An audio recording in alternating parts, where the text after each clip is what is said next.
Okay, so I'm Naomi Enns, and I, together with my husband Doug, are the co-representatives for MCC of Lebanon and Syria. We've been here for 2 years.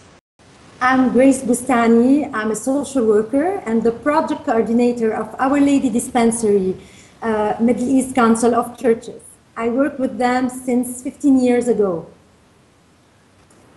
So, my first question is this. Can you tell us a little bit about how MCC and the Middle East Council of Churches have worked together in the past? What's our history as partners?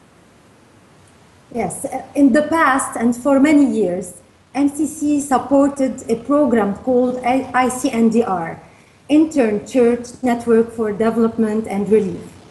But in 2012, when the Syrian refugees number increased, so MECC Diaconia Social Unit proposed a fund to MCC.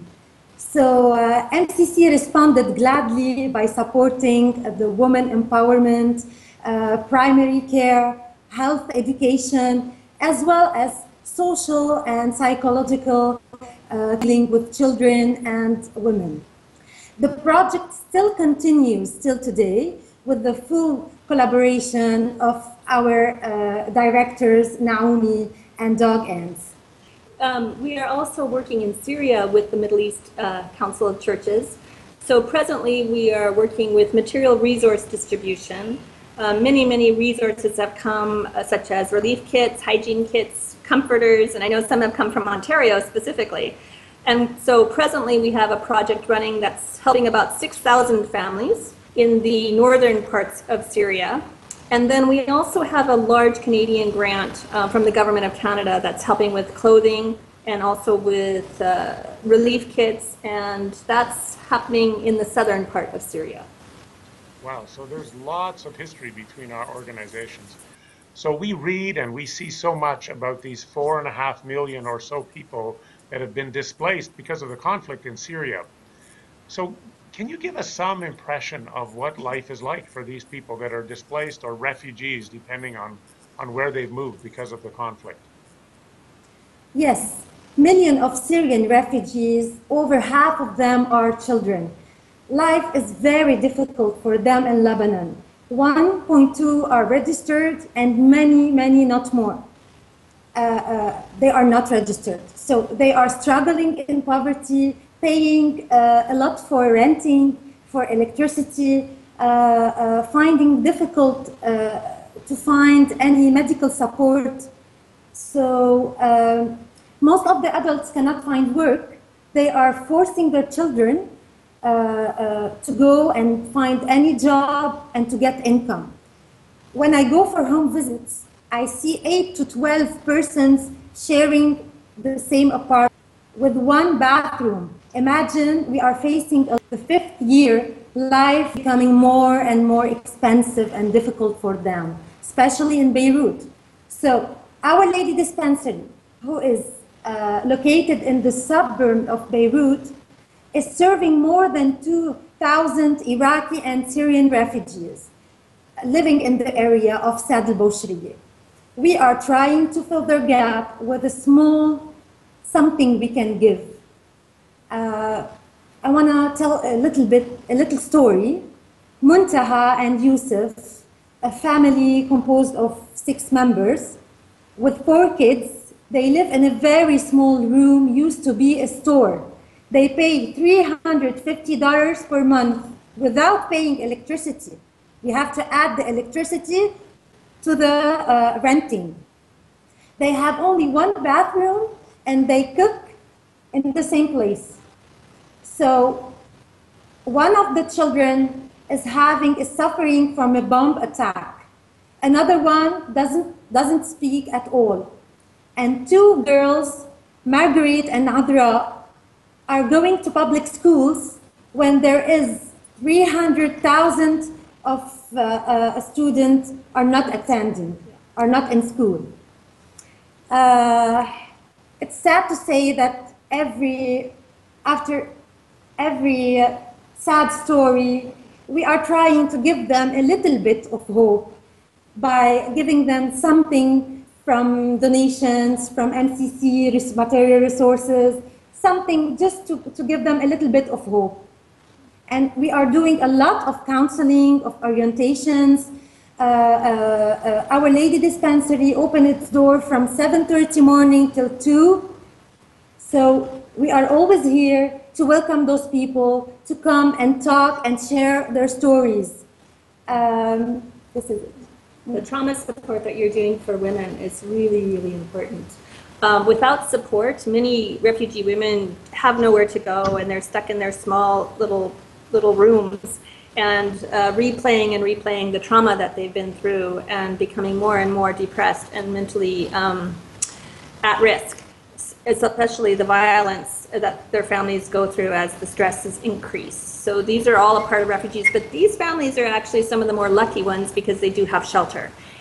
In Lebanon, we have about 1,400 tented settlements. So these are people living in tents. So that's where you find the refugees everywhere. There is no camp in Lebanon. There's no UNHCR camp. Naomi, last week when we were preparing for this conversation, you sent us some helpful comments about how important it is to many people in Syria to be able eventually to go back to their homes, whether they're now in Syria or now in Lebanon. And that very evening, we had a remarkable occurrence here where we were packing a container with relief supplies that's coming from here in Kitchener-Waterloo in Ontario. It's going to come directly to you, to a number of places in Syria to respond to displaced people. So when we talked about this, it felt like it was different than just temporary emergency relief, but that maybe some of those supplies actually make it possible for people to have a chance to be resettled at some point in their own region, maybe back into their own homes. So we know that, and we want to talk a moment about resettlement in Canada as sponsored refugees, but could you say a little more about how can we here in Ontario contribute to the potential for people to stay in the region, to be resettled in the homes that they were forced to leave? Yeah, really, really good question, Rick. Grace, what do you think? About resettlement? No, about staying here. What are the things people need to be able to stay in the region where their families are, where their is, where their lives are? Any act of generosity is important because your support helps us meet the needs of family we serve. We serve more than 2,000 families in the area of Saddlebow, Syria. So you can contribute by continuing to support MCC projects, keep sending material resources, helping families to buy hygiene, to Sabtieh, helping people deal with their trauma through support groups. So the psychosocial care that many of our projects are doing right now is really important, not just for refugees' own personal psychosocial needs, but also to help cohesion in the communities in which they're in. To stay here and to stay safely in Lebanon, they need to have, one, a secure environment to live in. They need help with winterization, with rent and shelter. They need to have access to food and basic health supplies. When you send those material resources, families can budget and they can say, I've got a relief kit here, has my hygiene needs, so then I can spend that money just on food or rent. So it helps them really stay resilient right in their own home that they're in. Thirdly, we've seen a real high spike in medical needs of all families. So the ability of MCC to care for a clinic allows for fairly free health access in a country where health is very expensive, have socialized care here. Allows families to stay fairly healthy. Really, really important component. And then also to provide MCC projects such as livelihood projects. We have a water access project helping in the south here. And also we have food projects going on, CFT projects. All of these help the families stay in their community. A story that I like to share is about Wafaa. She's a Syrian refugee lady who lives in the neighborhood of Our Lady Dispensary. She used to come every day and cry and say that she's so traumatized from what happened to her. And she's feeling that there is no hope in life. She lost everything.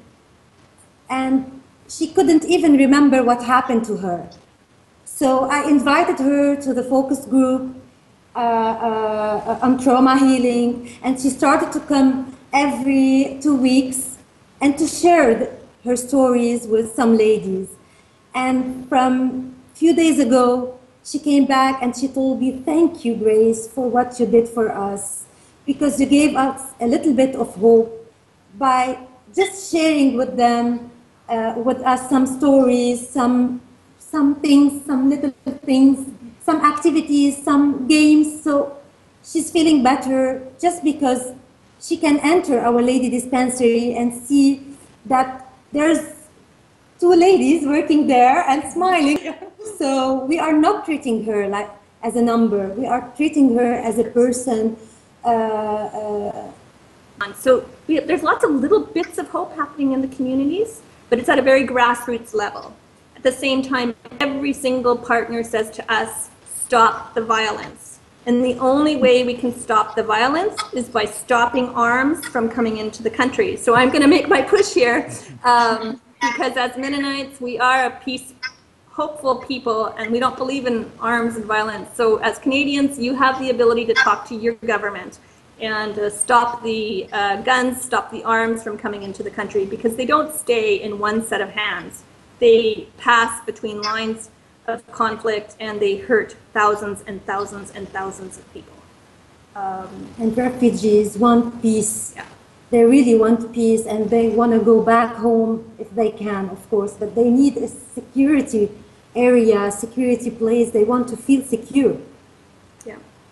So many of them tell me I go home, even if there's just the door knob to my door, to my house is there. I would go home if I could live there in security. Wow. But there's too much violence. So that does, of course, lead us to one more question, which is, what about those families that can't and won't be able to resettle? How can we play a part here? Because many of us have a long history now, 35 years, of helping people around the world who can't go home to make a new life here in Canada. We know that's a very small minority, but it's an important way I think we can respond. So can you tell us more about why that's important, how we can be part of that? You're right, Rick. That is one of the options for very few number of people who really can't go back to Syria. And who are those people? First, men under 50 years old who are, they can't go back. They are wanted from the Syrian army. Or they can't go back because they have to actual fight in the army. Yes, single moms and very big families.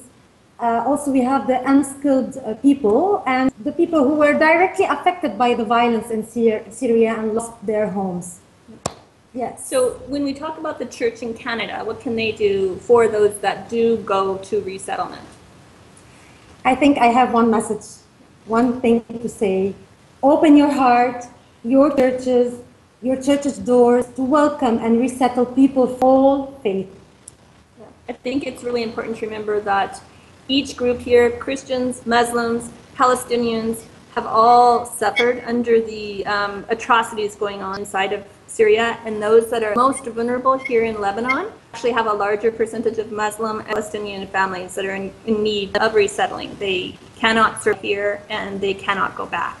But like you said, the biggest thing, Rick, is really when you do settle, and I know you are planning to do settlement, so when you do, resettlement is more than just paying money to get a family there, but it really does mean welcoming them, helping them feel comfortable in the community in which they're living now.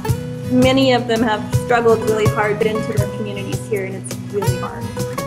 So that would be mine. And I'm not